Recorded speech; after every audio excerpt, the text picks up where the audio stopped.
Oh, hi. I didn't see you come in. Welcome to another super quick deck tech with me, John, from the NTG Thoughtcast. Pool's warm. Come on in. It's Lier, Disciple of the Drowned. Lier, Disciple of the Drowned plays as a Flashback Storm deck. With the ability to have flashback of your instants and sorceries from your graveyard, you can get extra mental value out of casting instants and sorceries, even with the restriction of not being able to counter everything. In this build, we rely heavily on the instants and sorceries that allow to do card draw. We are playing things like Careful Consideration, Ponder, Flow of Knowledge, Stroke of Genius, Brainstorm, Consider, Treasure Cruise, Opt, Seagate Restoration, Pore Over the Pages, Frantic Search, Thirst for Knowledge, Illusion of Choice, Quicken, Reign of Revelation, Strategic Planning, Dig Through Time, Concentrate, Preordain, and Compulsive Research. Being able to get double casts on almost all of these when they have the flashback capabilities is stellar. The reason we are relying so heavily on the card draw spells is because we are playing them as our essential win condition with other backbone pieces of the deck. We've got mill-centric cards that care when you draw cards, with Jace's Erasure, Drowned Secrets, Psychic Corrosion, Teferi's Tutelage, and Sphinx's Tutelage. These, as we draw cards, are going to be milling our opponents. Or, in the instances with Drowned Secrets and Jace's Erasure, you could even target yourself to fill the graveyard up for instant speed flashback. We are also playing Psychosis Crawler, Chasm Skulker, Wizard Class, and Laboratory Maniac as other means of winning using all of our card draw. Psychosis Crawler dealing direct damage, Chasm Skulker becoming a big body threat that can also explode into a bunch of other little bodies, and Laboratory Maniac, as expected, if we can deck ourselves, we can win the game that way. As an instants and sorceries deck, we're also just playing the generically good cards and abilities that care about you casting spells. So your typical suspects like Talrand, Murmuring Mystic, Hullbreaker Horror. These are here as instant and sorcery backbone pieces to just help support our game plan, give us some blockers, and control the board as we are spell slinging. A few other sub-ways that we can win the game is doing Storm with an Aetherflux Reservoir. If you're able to cast a bunch of spells during your turn and build up your life, you can just shoot somebody down.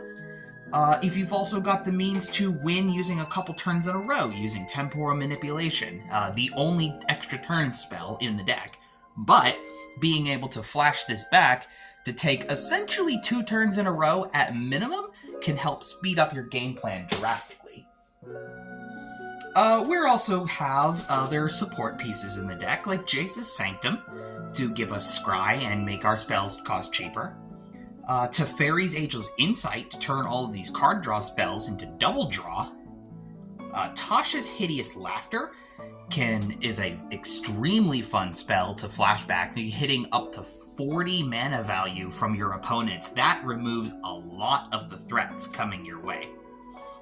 Cylindy Vision and Snap are good spells to target with your flashback, as they're not card draw, but they just have practicality use, and especially as we will get into in a minute, when you have your lands producing extra mana with Snap, being able to bounce something back twice, doing it once from your hand and once from flashback, and untapping lands to net mana can help expedite your game plan. Solve the Equation acts as our second copy of anything in the deck that we need. Archaeomancer and Relearn to be able to pull back instants and sorceries from our graveyard without doing them as flashback. These are really funny to do with Temporal Manipulation.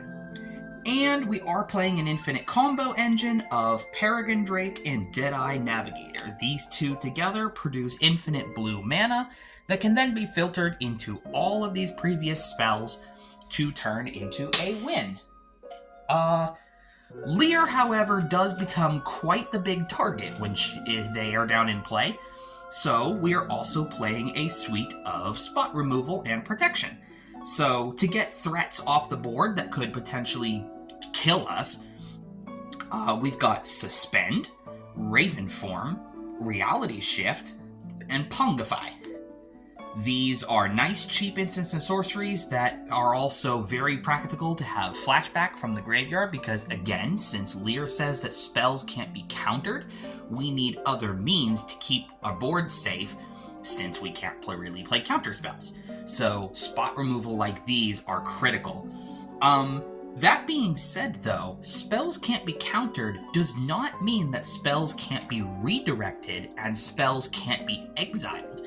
So, we're going to play stuff like Misdirection, Lazatet Plating, Shore Up. These give our commander essentially hexproof, right?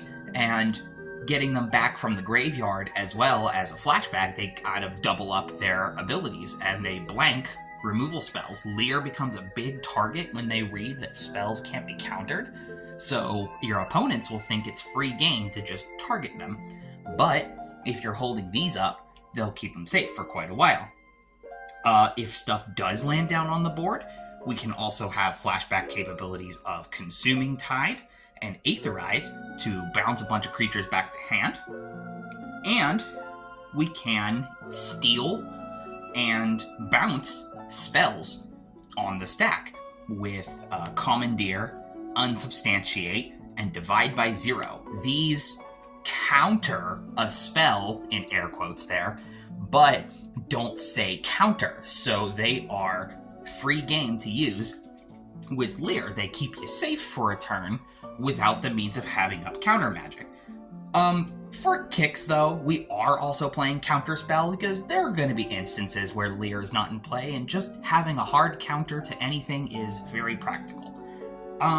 The only other real piece of removal we are playing is Nevernearl's Disc, just as a multi-function board wipe, since mono blue is not awesome at those.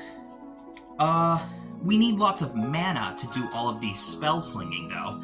So we're playing as much mana acceleration as possible here.